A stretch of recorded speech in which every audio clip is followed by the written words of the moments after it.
I'm Nicholas Gunn, also known as Nick Eats, and you're listening to Nick Eats, Michiano on WAUS 90.7 FM, your classical connection. Join me on the ride to Buchanan, Michigan, as I sit down with the founding owner of Verdant Hollow Farms, Susan Flynn, and her amazing team. Indulge into the beauty that this farm has to offer, that your friends and family will be sure to love. A trip to their gift shop will leave you in awe, with their freshly picked flowers, goat cheese, and much more. And we are here at Verdant Farms here in Buchanan, Michigan. And we're here with Brett, Molly, and Susan. And Susan, tell me a little bit about, how we got this name for the farm. Okay. Yeah, the name is Verdant Hollow Farms, and we're here in Buchanan, Michigan.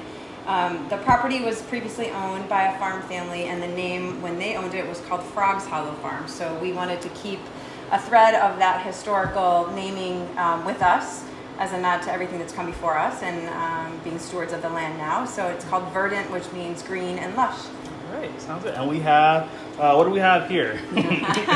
This is our first ever batch of our farmstead chev. So when you have a farmstead cheese, it means that the cheese is being produced with milk that's also being produced on the farm. So this is our first batch of licensed cheese that's for sale in the farm store, produced with our goat's milk. Mm-hmm. And we're going to give it a try. Yeah. All right. Chev. All right. First time you've ever had goat's cheese, Yeah. right? All right. All right.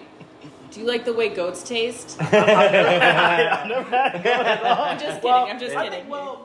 Euros are... Euro meat. Yeah, so I've had that. So this is my It's first actually time served on these beautiful spoons that we have actually in the store that our friend Art carves by hand. So All right. kind of fun. There Sounds you go. great. Give it a I try. Bottoms up, Nick. It's got like a little tang, it's got an edge. A little edge, and I love cheese, like in general. Oh, well, there you go. I love cheese in general. All right, there you go. So yeah, this is good. First time trying it. So what is this best ate with? You said crackers? And, we Molly makes some great crackers from her sourdough discard that I think we should pair with this because they're great crackers. But any crackers will do. Okay. And I like it best. I like it best right now in the summer because I love summer tomatoes, like farm fresh summer tomatoes. So I put it in the morning. I like a toasted bagel, a smear of our goat cheese, a slice of tomato, locally produced. Yeah. We got tomatoes here too. Okay. A little sprinkle of salt and balsamic vinegar. That's my go-to. I love it with scrambled eggs. Scrambled eggs. Yeah, All right. delicious. Sounds good. So There you go. those are the combos that you guys can take home. And now we're going to go out and look at the farm. All right. All right. Yeah. Let's go. Thank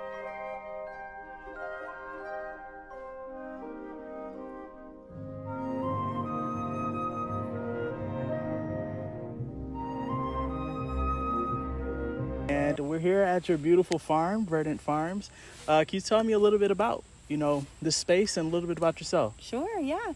So the land itself is called Verdant Hollow Farms. Farms is a 225 acre parcel of land that was previously farmed by conventional farming methods. So originally it was a cattle farm, and then it was an apple orchard before that. And when I came in contact with the previous owner, it was being farmed for corn and soybeans with chemicals and pesticides and fertilizers.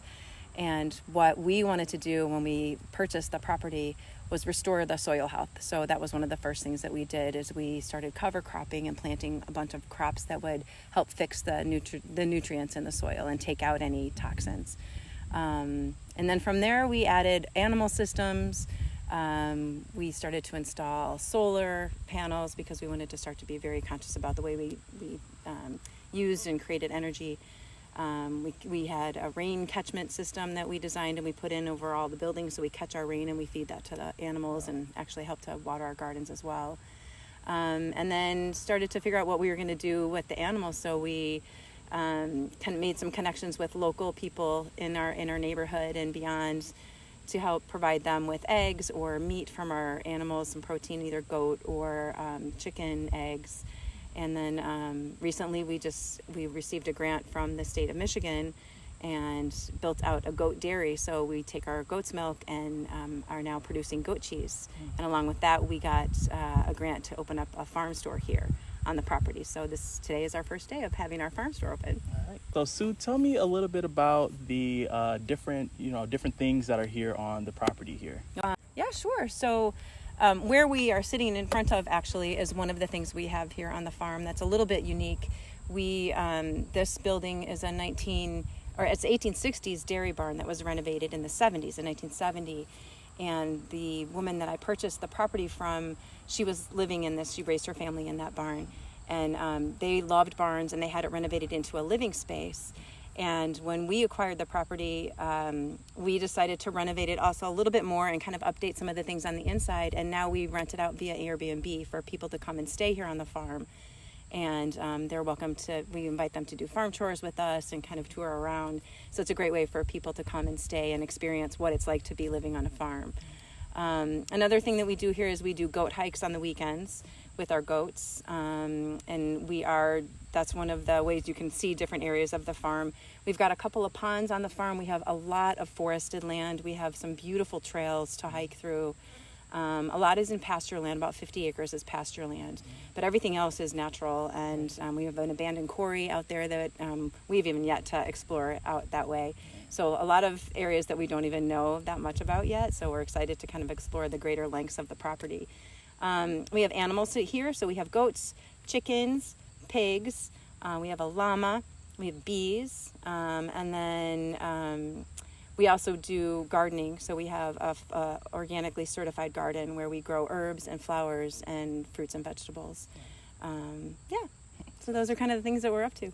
So great to see and hear about all the great things that you guys are doing here. Is it all right if we take a look? Yes, please. Let's go. All right, let's go. Okay.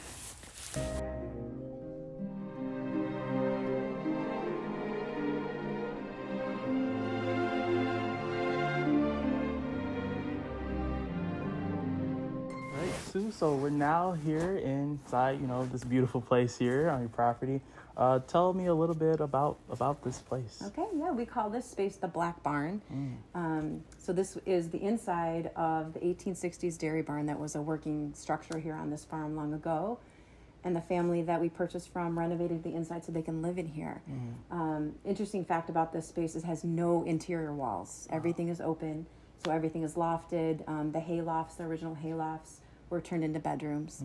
The only staircase that serves the entirety of all the different levels is a circular staircase. Right. So it's not fit for everybody, or little kids, or people that don't like to climb. Right.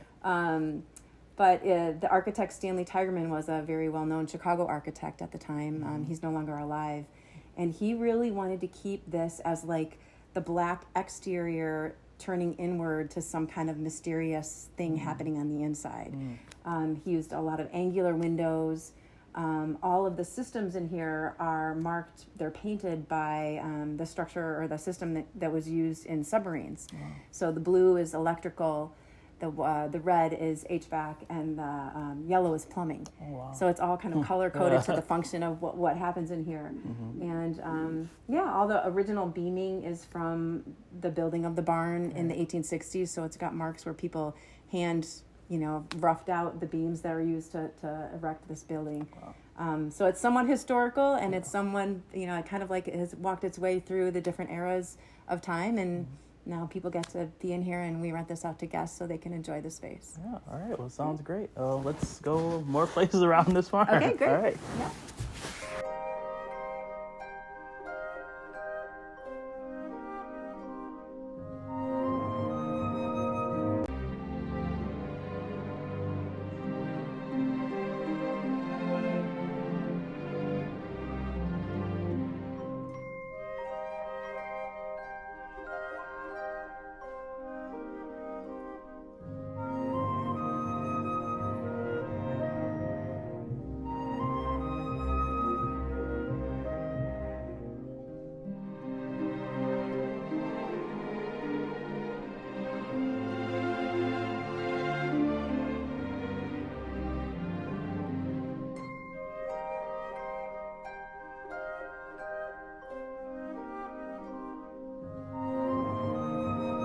And now I'm here with Brett. Brett, tell me a little bit about yourself and, your time here at the farm. Okay, well, I've been here since 2016, and my roles kind of changed throughout the years, but I do a lot of livestock management because I love our animals, and I do a lot of building maintenance and building things and land management. I love making hay here and to feed these animals, and so we're here at the kind of our main barn area, where this is our A-team of goats that go out on goat hikes and really are good social goats. And our milkers are over here, where we use their milk to process and make goat cheese and sell in our farm store. Yeah. And so you've been here for a few years. No. You've been here for a few years now. Yeah. And what are some of the events that you guys kind of hold here, with the goats? Yeah, so the goat hikes are every Saturday at 11 a.m. and we do private goat hikes. But we also have a platform on the back where we have done, an occasional friend's wedding, but we've had hoedowns here and barn parties and just kind of, good excuse to get people closer to a farm system and experience it in a different way.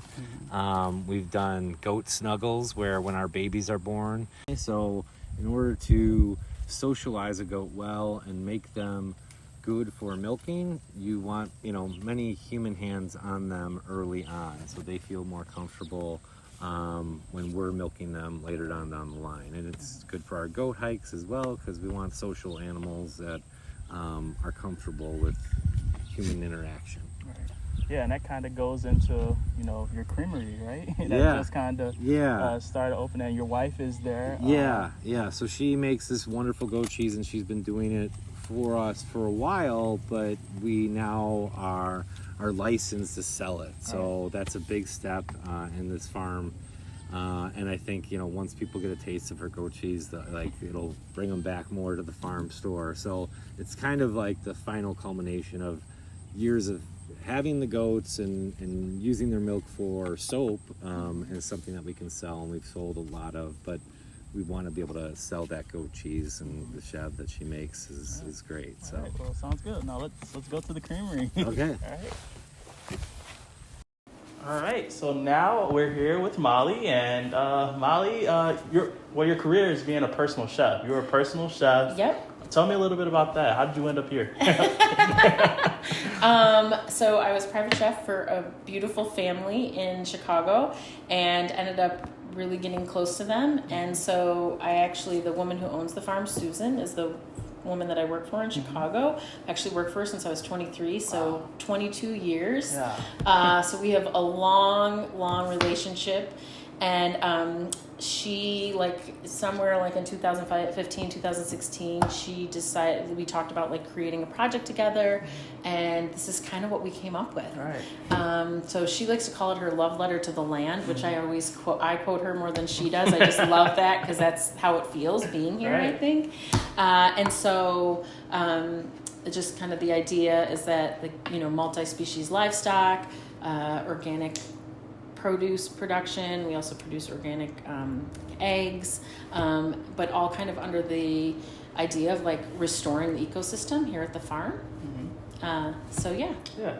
And tell me a little bit of where are we at right now? This is our brand new farm store. So just opened today. This has been a project for the past brewing for the past 5 years, but most planning in 4 years. The last 4 years. So we kind of in the beginning, we thought that we would make farmstead goat cheese, which is actually goat cheese that's produced with the milk that's also produced at the same farm. So that kind of in the beginning, we decided that that's maybe something we wanted to do. And the more that we explored it, the more we realized we wanted to do that. And so in 2022, we applied for and received a grant through MDARD, which is the Michigan Department of Agriculture and Rural Development, to build out a farm store, which is what we're standing in now, and then also a farmstead creamery plant. So it's taken us all that time to kind of plan and develop and build out the space. This was actually a 3-car garage on the farm, so it's a fun repurpose. Right. And so here we are today. Yeah. So yeah, again, thank you guys so much for taking us around, and again, much blessings to you guys and all the great work that you guys are continuing to do, and how you guys are revitalizing and repurposing his farm life and bringing people out. So thank you guys. Thank you. Thank you for coming. We're excited to be here. It's an awesome food, agriculture, fun scene in Southwest Michigan, and we feel so fortunate to be part of the community here. Thank you.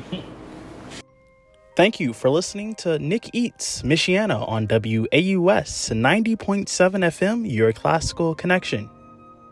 For more on this visit, you can visit nickeats.org and follow WAUS on all social media platforms. Give us a suggestion by sending us a message. And for more information about Nick Eats, visit nickeats.org. And until next time, thank you for listening.